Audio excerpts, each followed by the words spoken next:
1. Hey everybody, welcome to Tales from Western New York.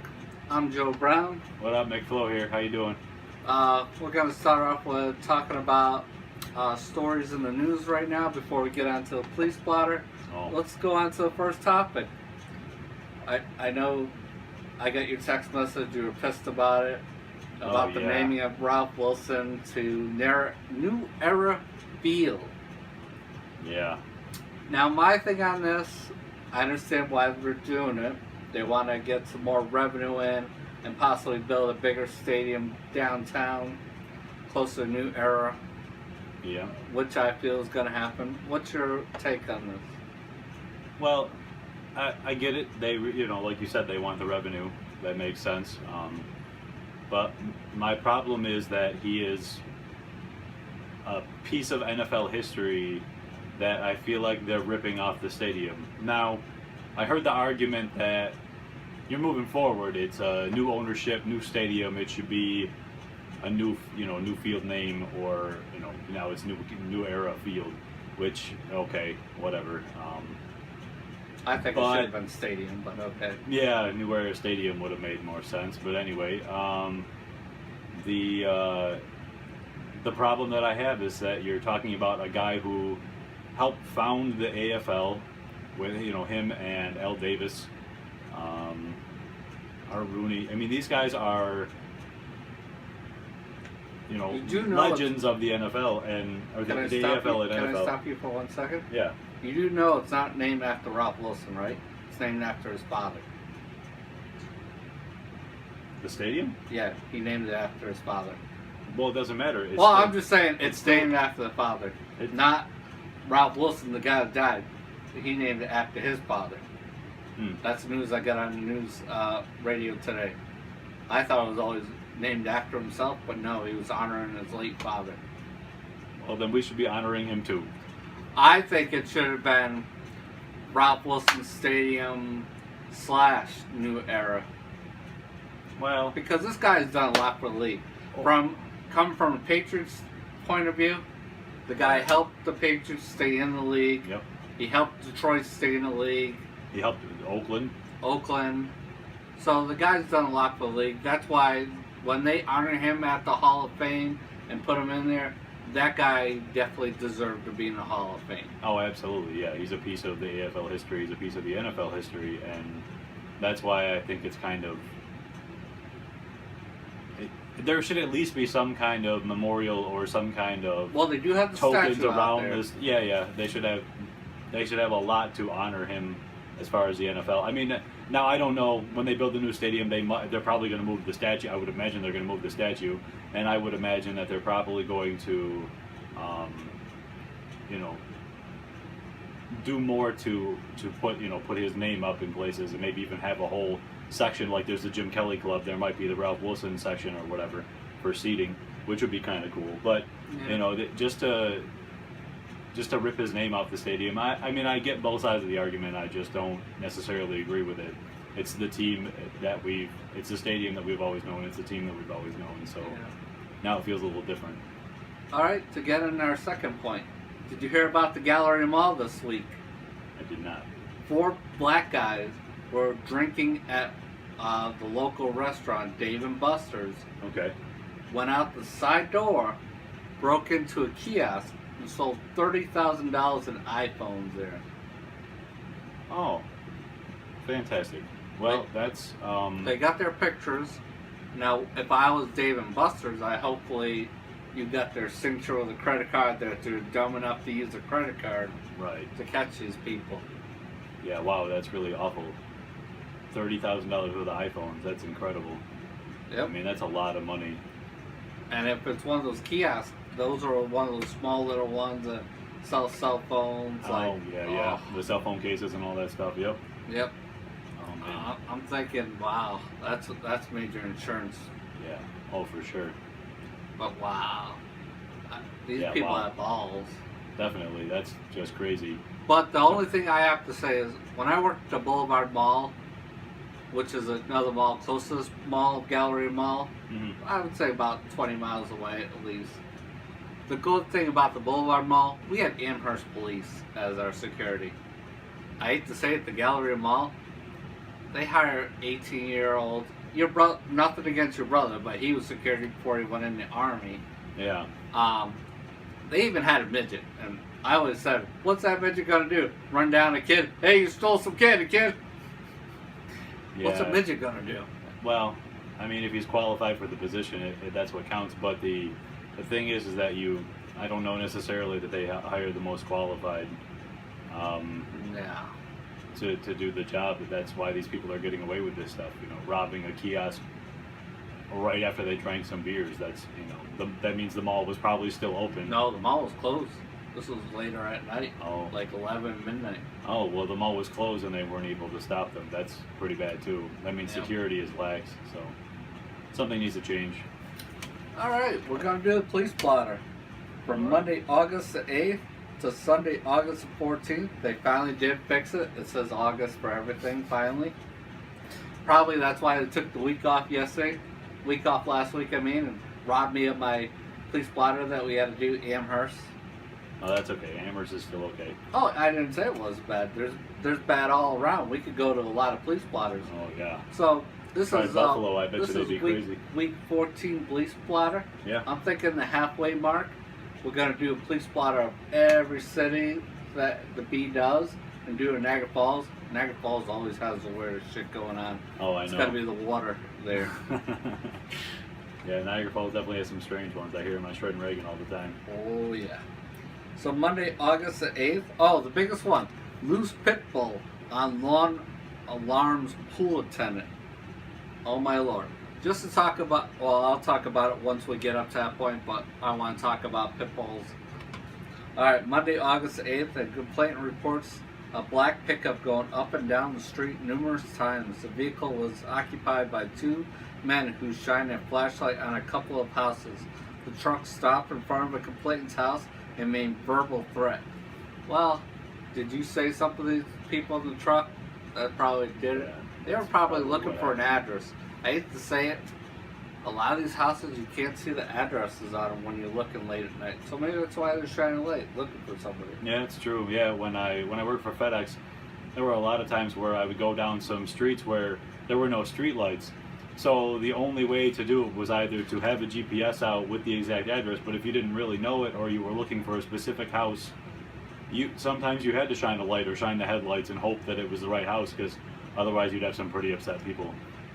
Tuesday, August the 9th, a woman reported that she locked her keys in her vehicle with her two children in the car. Oh my lord, that would suck. Hopefully, well, it's hot right now.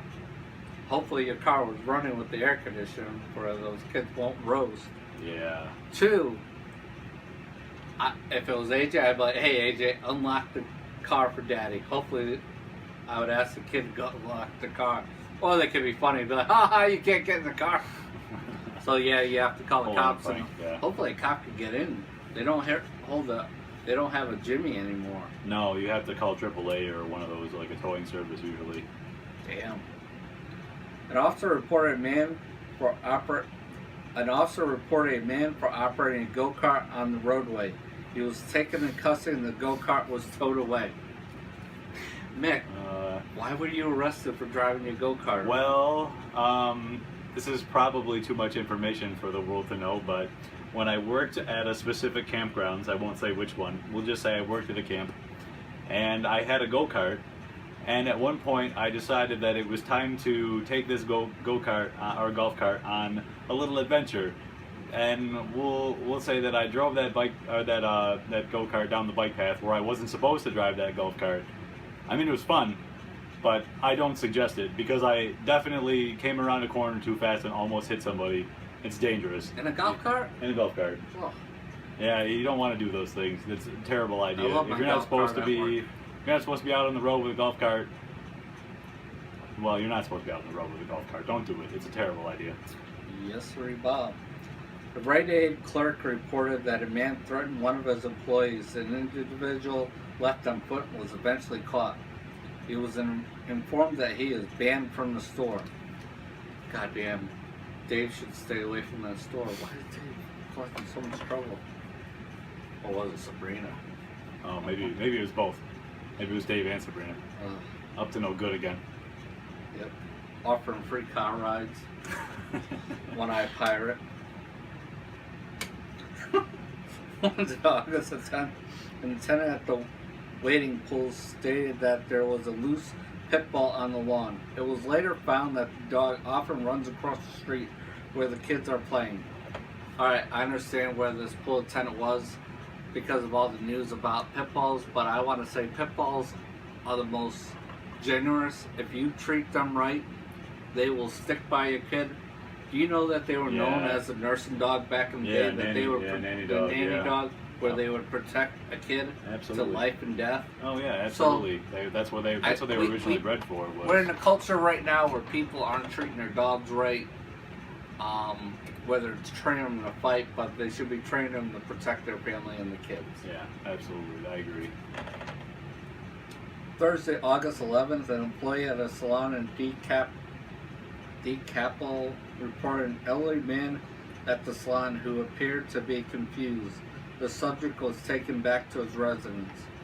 What I have to say about this, I'll see it around the Boulevard Mall where people have like signs saying, I have dementia, don't mind me. But if you see this and you get scared for your kids or something, please call. You have to call the cops or somebody because they don't know what they're doing sometimes. Yeah, usually there's a number associated with it or something. They don't know what they're doing. They don't necessarily know the difference between what they think would be right and wrong. So you have to kind of keep an eye out for that. Just be careful of them. They're not going to really hurt you, not intentionally anyway. They just don't know what they're doing. Yeah. A complainant reported that youths were climbing and attempting to damage the fence at Crosby Field. The officer spoke to the youths and sent them on their way. I climbed fences as a kid. Did you? So did I, all the time. That was actually one of our cut throughs. Like the neighbor knew we were. No, my dad could tell you. I used to hop the fence all the time and leave. Oh yeah, we would hop the fence coming back in from a shortcut through the neighbor's yard. They all knew us. They knew what we were doing. They didn't. I highly doubt they were doing it. Some people will call the cops for anything. Yeah. I mean, if they're jumping in your backyard for something, that's different. But if they're just like hopping a fence somewhere nearby your property, they could be, and running on out. They could be just. Those kids are hopping the fence again. We gotta call the cops. Right.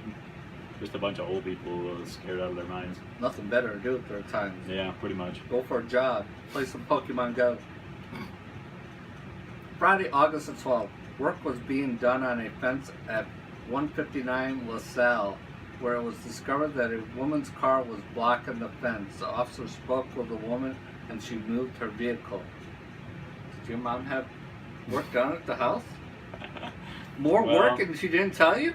Well, that was 40 LaSalle, not 159 LaSalle. But then they're all doing work on the street at the same time. Yeah, they're all doing work at the same time. And there used to be a lot of like trucks and vans and cars like that up and down the street all the time. So that could be anything. It's as simple as just ask them to move.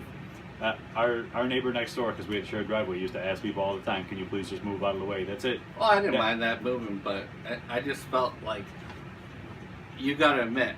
You have to have a small-ass car to get yourself back there. Oh, Your truck, you couldn't get back there. Oh, no way. Not even a little bit.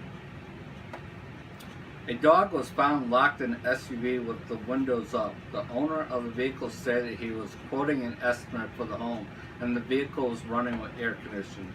Well, yes, if the car's running air conditioning, people don't complain, but yeah, if it's hot out, and you see a dog sweating, no one around, you call the cops. Yeah. Because that dog could die because with the windows up, it could be like 80 degrees outside, but 100 in the car. Yeah. Even if you see kids in there, call the cops or you can break that window. Don't take the matters into your own hand and like smash a window. Definitely call somebody first. Call somebody first. Yeah. You don't know how many times you've heard stories where somebody was just walking out of a store and just happened to be in there for 5 minutes and left the windows up accidentally. And somebody saw a dog and panicked and smashed a window. Well, that person was walking out to their car. That's, call somebody first, or at least try and find somebody that knows the person with the car, because it could have been there for 5 minutes and it's no big deal. Oh, most definitely. Saturday, August 13th, a worker at Straight Up Line called to report a shoplifter who left the store. The individual was wearing black shirt blue jeans, and a white hat. Sorry, I was thirsty. But I never wear a hat then. Maybe it was me. But a wine place? Oh, it could have been you. Yeah. You like wine? I do. You're a wino now? Nah, I just like it. Sunday, August the 14th, the complainant stated that he was standing outside when a white car drove up and threw a water bottle at him and drove off. The car was occupied by 4 men. Hey, that's mean. Well, maybe they thought you were thirsty. It was full of water. Yeah. Maybe they were thirsty. Maybe. But hey, leave the guy alone. Right. A man reported that employees at a pizzeria are intoxicated. One of the employees is lying on the ground. Patrols reported there was no drinking involved. Well, I guess somebody had a bad pizza experience, so they wanted to call the cops and cause trouble. Yeah. I mean, just give it back to them. Get your money back or whatever. I don't know. Don't call about stupid people not drinking. I don't understand. That doesn't. Whatever. So total calls of 249. If you like this video, please subscribe to my channel. Hit the thumbs up. Leave a quote. Leave a question. I'm Joe Brown signing off. McFlow. Peace out, you motherfucker.